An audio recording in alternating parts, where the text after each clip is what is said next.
Hey guys, it's Troy with another pen video, and wanted to share with you something that I'd worked on here just recently. I was actually inspired by a friend of mine, Antique Digger, at antiquedigger.com, because he had for sale, both on eBay and on his website, several Conklin Crescent Fillers.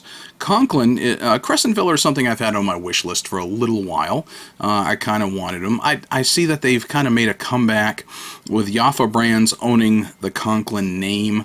They've made some more modern ones, but I wanted a vintage.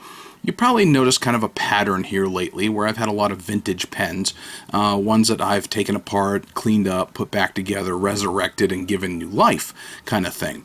Well, this is another one of those. So here is a Crescent, it's a Crescent Filler by Conklin. Give you a little bit of idea about Conklin and its rich history from the early days.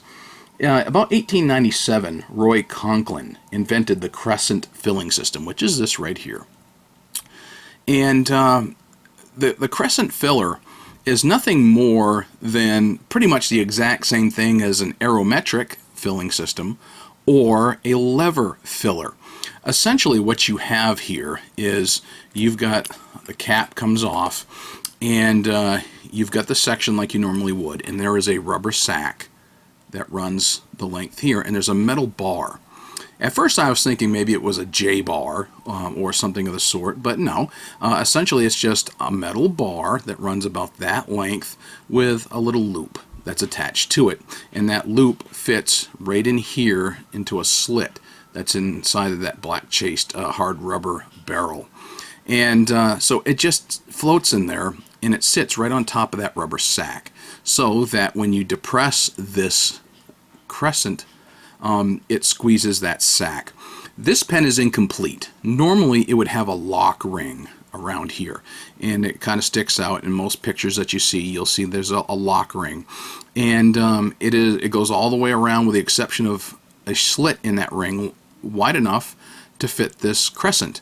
And so you would turn that ring to the point where it has that slit, and then you'd be able to depress that bar or that crescent. Otherwise you would turn it, and so that would lock that crescent from going through. This pen did not come with that, and I paid an appropriate price for it, not having that lock ring on there. And quite honestly, I've been looking for a lock ring to see if I can go ahead and finish it.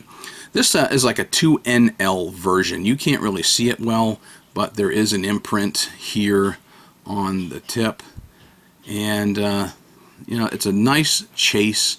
The chase is still light, but it's there. And there's still a little bit of numbering here on it, and basically it tells you when the patents were on it, and this was like December of 1908 was the last date that's on here. So looking at the dates of production, the Crescent Filler was introduced, like I said, and invented in 1897, but from 1898 to 1925 were the years of production. So this is before 1925 and probably 1908 or later. So somewhere within that time period was the production date of this pen. It does have a Conklin number 2 nib. You can see it's got a little bit of a curve up on it, and it's a very flexible nib. I was able to actually easily take this apart, get the new sack put into it. I was able to easily pull out that nib and that feed and clean it all up, and it really is kind of a fire hose sometimes. It gushes an awful lot of ink, and I'm assuming some of which is because that lock ring is not there, so you may end up bumping it once in a while.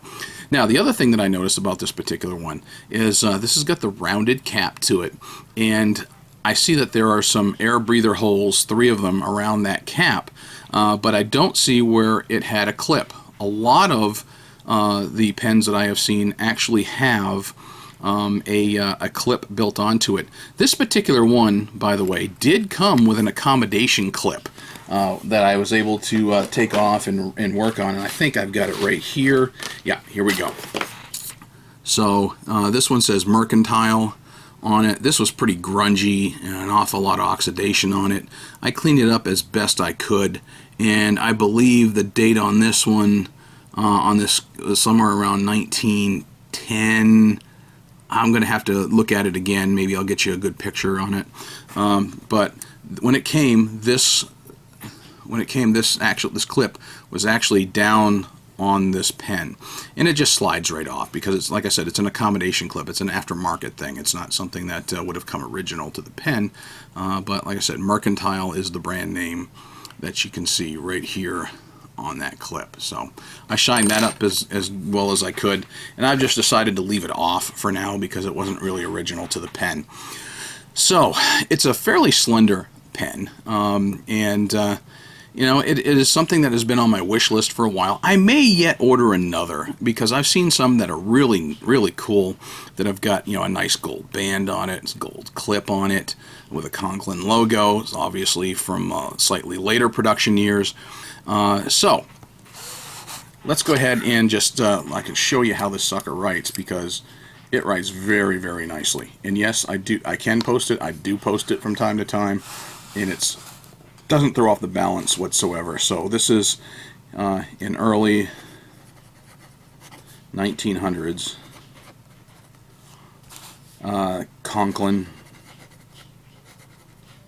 Crescent Filler, and this nib is super flexible. I was just amazed at how flexible and how supple this particular nib was. Now watch.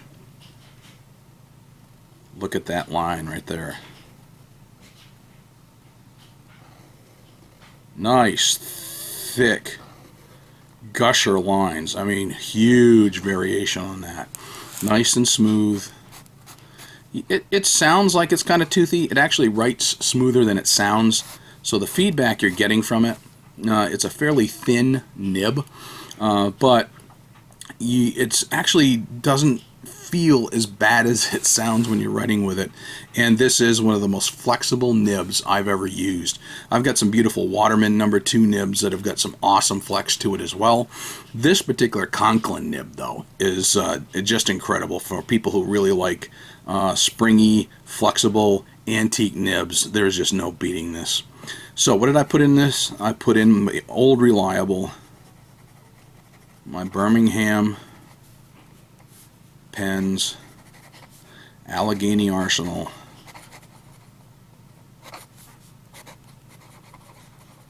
the Gunpowder Black,